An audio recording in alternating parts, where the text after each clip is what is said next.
On today's episode of Locked On Canucks, road trip from hell is done, and I think it's hit rock bottom. Let's get right into it. Locked On Canucks starts right now.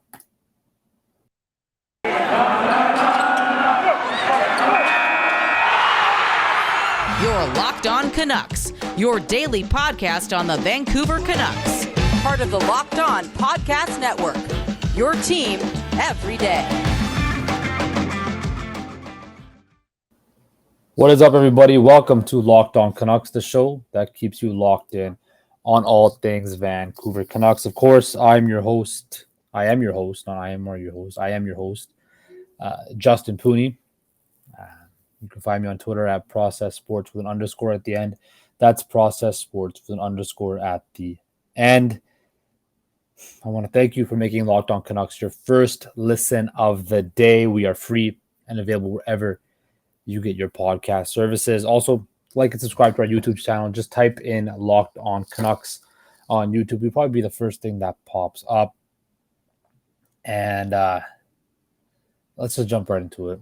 I said, the sports eclipse, or no, the sports equinox was today. This 27th time in history that all four major sports were on simultaneously at the same night. And what did I choose to watch? Not Thursday Night Football, which was actually a decent game. There was actually points scored. There was actually touchdowns scored. Oh, the two teams were not very good. There was some heavyweight matchups in the NBA. Philadelphia, Milwaukee, potential Eastern Conference Finals, Battle of LA, Kawhi's return, LeBron, Paul George, Anthony Davis. Bunch of NHL games on. ALCS on. Yankees, Astros. But what did I do on my Thursday, October 20th in the evening time? Not watching other sports. Watching the Vancouver Canucks play. Watching the team that I grew up my whole life loving like nothing else. A team that I defend a lot. I'm not like other Canucks fans that, jump off the bandwagon. I'm very fickle. I try to ride with the boys, I ride with the boys and I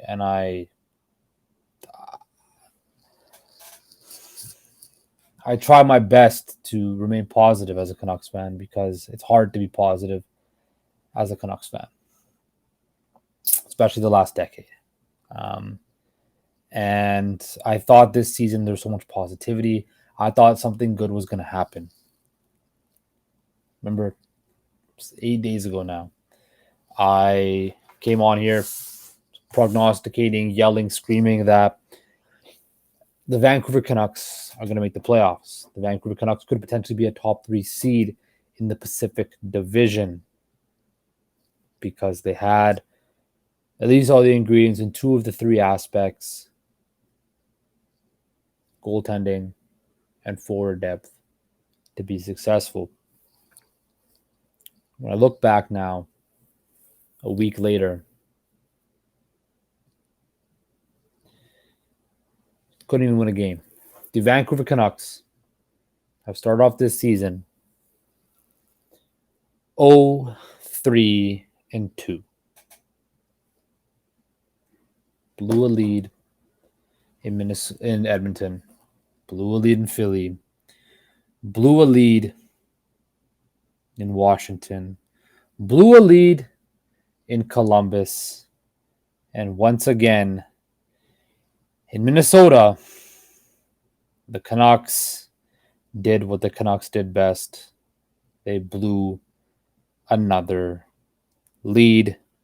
After leading 2-1 in this game, Minnesota scored at the end of the first period, and then the Canucks were scored again to make it 3-2.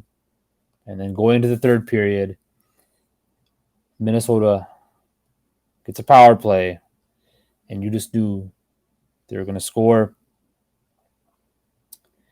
And the Canucks fall 4-3 in overtime.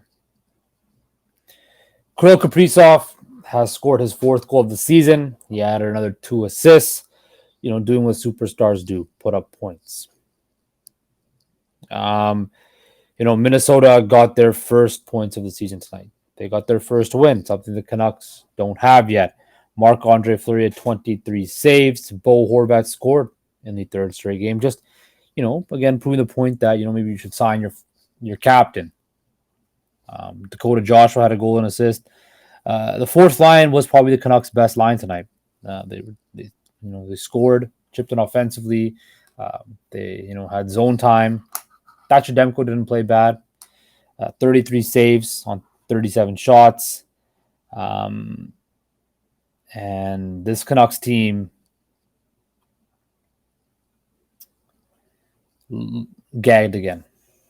And as you can tell in my voice, I'm frustrated. I'm angry. I don't know what this team can do to get out of this funk. I don't know. Do they make changes? Do they strip this whole thing down? Is that too early to give up on everything? What do the Vancouver Canucks do? What happens now? Right? I've said this the last couple of days. What is next for the Vancouver Canucks? Do they just continue to, surely, like, they're going to win a game eventually, right? They're going to win a game. But I can look at just the play on the ice, right? And when you look at it, the Canucks have been a decent, I think a certain part of me, when I see this, and when I look back at this past week, could be just, this is a bad week for this team. This could just be a, just something in the water that it just doesn't work out. This could just be something as simple as, they've played very well, but they just didn't play well enough to win these games. But that's not the case. This Canucks team has played decently well this season. Yes, there's been mental errors. Yes, there's been, problems. And the Canucks, their decor hasn't been that bad. The Canucks in the first 40 minutes of games, honestly, if the Canucks played the first 40 minutes of every game, the Canucks would be 5-0.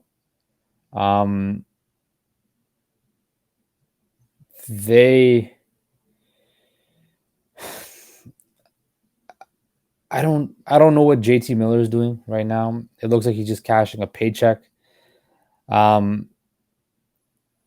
After seeing all this stuff and all this, I can't even describe how this, like, what can you say to this season? Because if they would just get just completely outclassed and outmatched this entire season to start with, that would be one thing. If they just got, they rolled out and the team, it just was very evident that this team is not talented enough to compete. That would be easier to stomach than this. Seeing this team that is in every game, competing in every game, and then just mentally not being able to close out games, because this is just strictly mental now. This is just all mental. Any team that can score the way this team has scored and put up, goals on this road trip, that's not the problem. It's mental. And I think I'll dive into it a little bit more after the break with the mental side of it. But it's definitely, I'll get back to after the break, but I just want to say this one thing. It's not for a lack of skill on this roster. But we'll dive into that more. But first, I want to talk to you guys about betonline.net. Of course, betonline.net is your number one source for betting football and the start of the new basketball season. Find all the latest player developments, team matchups, news, podcasts, and in-depth analysis on every game. And as always, BetOnline remains your continued source for all your sporting wagering information with live betting and up-to-the-minute scores for every sport out there. The fastest and easy way to check in on all your favorite games and events, including MLB, MMA, boxing, and golf. Head to the website today or use your mobile device to learn more. BetOnline, where the game starts. All right, guys, welcome back to Locked On Canucks, the show that keeps you locked in on all things Vancouver Canucks. So I kind of talked about it before. We just went to break right there. This team does not have this record for lack of talent. This team is 0-3-2 with 2 points going back home on Saturday night against Buffalo, which was supposed to be a celebration, a dawn of unfinished business. Now the balloon is kind of popped. I have family going to the game. My dad is going to the game on Saturday. I'm sure the buzz around the building is not going to be what it was had this team even won one game. Had they finished 1-3-2 and picked up 4 points on this road trip, there would be a lot more optimism than it is right now. This team has dug themselves in a hole once again. And it's mental. Look, the defense core has not looked bad. Yes, there's been some mental breakdowns, but this defense core has not been the issue. JT Miller has had flashes where he's played well, but he also has flashes where he looked like he does not give a shit anymore. Elias Pettersson has been very good this season. Very good. Andrei Kuzmenko, I didn't like his defensive effort at certain points tonight. You got to, be more aggressive with your stick in the defensive end. They benched Connor Garland. They benched Niels Höglander. They're sending messages. And I don't know. Bo Horvat scored in 3 straight games. Brock Besser was, he's had his moments, but he was a no-show tonight. And quite frankly, when I look at this team, it's mental. It's what's between the ears. It's chemistry. It's not skill. I don't know if this team gets along with one another. I don't know if the guys in the locker room actually have a true bond or brotherhood or actually care for one another. I don't. All the reports and everything you hear about is that, there's stuff going on behind the scenes in this locker room and in this organization that, have caused issues and that there's not a true cohesiveness. I do my job every day. I'm actually lucky. I work with people that I consider friends, very good friends, in fact. I work, with people that, want to have the same goal. So I'm lucky in that sense. But I've worked, in other environments. I've played sports my entire life. I played hockey from the time I was 5 years old, throughout my whole life. Played hockey, at a fairly decently high level. And, I was on teams where I didn't like guys that I played with. I didn't like my coaches. But you have to swallow your pride and get out there and do what's best for the team. I remember my first episode of this show, and I've referenced this before, but the first episode of this show, I said, when you look at this organization and you look at championship organizations or winning corporations, they have a common goal that's passed on from the head honcho down, down, down, down, down, down, down. You might not have to all like each other. You don't have to go for dinner every night. You don't have to talk to them on the phone. You don't got to FaceTime. You don't got to play the newest Call of Duty. You don't got to play 2K. You don't got to do fantasy football together. You don't got to do fantasy basketball together. You don't have to play cards on the plane. Hell, you don't even have to talk outside of the rink. The one thing you have to do, well, 2 things. Have respect and believe in the same common goal. And right now, when I look at this team does not have the same common goal that nobody's players have not bought in. And what did we say last year with Travis Green? The team quit on him.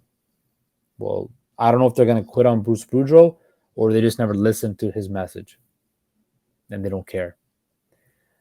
This team, this franchise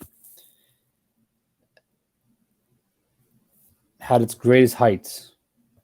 And I hate bring it back to the past, because there's revisionist history, and I hate it because this team is talented enough to make its own history.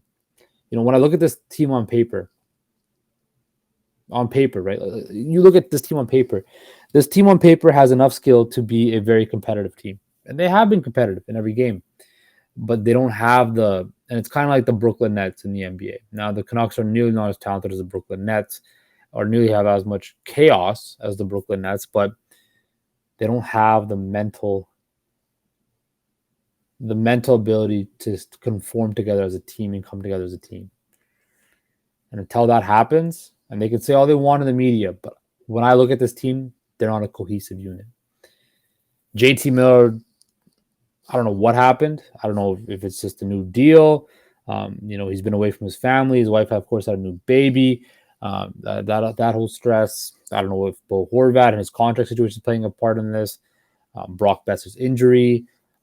I don't know what is going on behind closed doors, but if this team continues to lose, and they have a chance, 5 of their next 7 games are at home. 5 of their next 7 games are at home. We'll run through the schedule right now. At home against Buffalo. If you don't win that game, I said the last 2 games were must wins. This game is a must win. You have to win that game. Carolina at home on Monday. Then you're at Seattle. Then you're home to Pittsburgh, New Jersey, Anaheim, Nashville. And then you go back out east to face Ottawa, who's an absolute team that can fill the net. Montreal's no pushover. Toronto, Boston, Buffalo. Before you go back out east, if this team does not have at least 5 wins before they go back out east to Ottawa, you got to make some changes. I don't know what it is. You trade Bo Horvat, and I want to keep Bo Horvat. But if you don't have 5 wins on the board before November the 8th in Ottawa, somebody's got to be gone, whether that's Bruce Boudreau, whether that's a significant player. Something has to be done. This is absolutely unacceptable by this team, by this organization. You come out there this whole offseason talking about unfinished business. Well, quite frankly, you've left unfinished business on every game of this season. 5 games, unfinished business, blown leads, opportunities to win, no killer instinct to win. You know what made guys like Michael Jordan and Kobe Bryant and Tom Brady so great? The killer instinct to win. One of the best sports documentaries of all time, in my personal opinion. Reggie Miller, 30 for 30, winning time. Because in sports, when you want to win and when you want to be successful, your best players need to show up when the going gets tough and in those moments and play your best. That's why it's called winning time. The Canucks' best players in winning time in the third period with leads have not shown up. Have not. And quite frankly, they will not do anything. They will miss the playoffs. They will be at the bottom of the lottery again. For all this BS they put us through, if they don't have 5 wins on their record before November the 8th, that's 19 days from now. If they don't have at least 5 wins, I want to see some wholesale changes to this roster. I don't care what it is, what you have to do, but this is unacceptable for fans who pay through the nose to go to that arena to watch games, pay through the nose to drink those beers, pay through the nose for those concessions. We're going to pay through the nose for those reverse retro jerseys, which I'm going to talk about in a minute. We're going to pay through the nose to do whatever. We'll watch every bloody game like we do every night. I stay up till 1 o'clock in the morning to watch these games. When I'm back home in Vancouver, I watch every game religiously. And I'm done. I will be done. Sorry, I'm not done yet, but I will be done. This team puts their fan base through so much hell or high water. Maybe that's our fault, but you can tell I'm doing my very best to keep my emotions in because this team has just a lack of ability to win right now. And until they develop that or until they find that, they're not doing anything. Forget what I said about anything. If they don't find that ability to close out games and have that ability to tighten it down when the going gets tough and finish games, they're doing nothing. Nothing. They might win some games, but they'll do nothing. Nothing.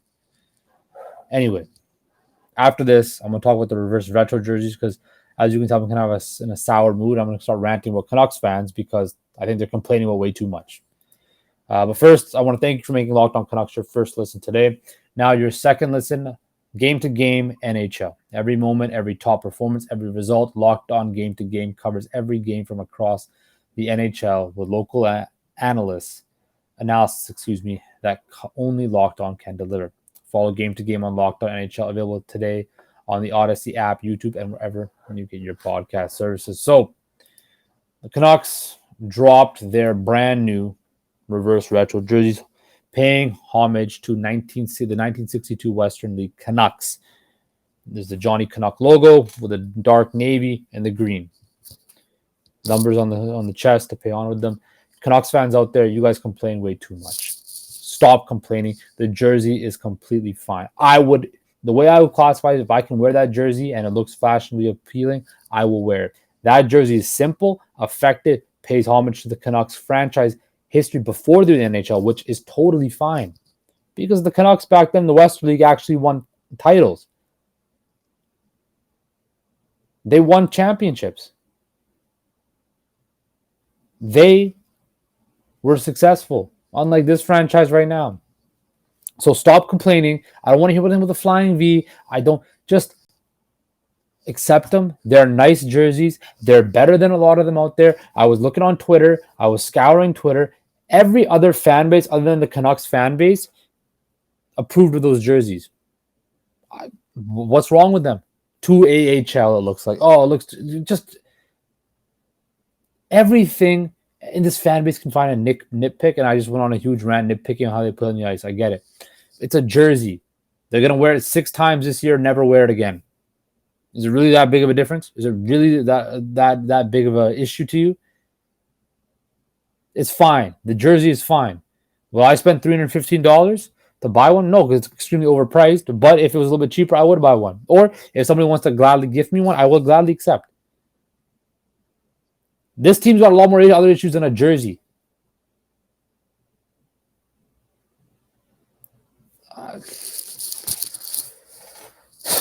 Yeah, guys. Well, we'll talk tomorrow. We'll figure something out tomorrow about this team, about this thing. But I don't know what this roster is going to do. I don't know what's going to happen. But we'll see. Maybe there'll be some news breaks tonight that somebody gets fired, somebody gets traded. Look at the NFL. Christian McCaffrey just got traded right now to the San Francisco 49ers. So who knows? But I want to thank you for making Locked On Canucks your first listen of the day. For your second listen, Locked On Fantasy Hockey. Steele Rodine, Phil Livingston, great guys, been on the show before. We'll give you the fantasy edge and keep you ahead of the competition with daily updates of news, analysis, and advice Monday through Friday. Available on YouTube, Odyssey, and wherever you get your podcast services, guys. Take care.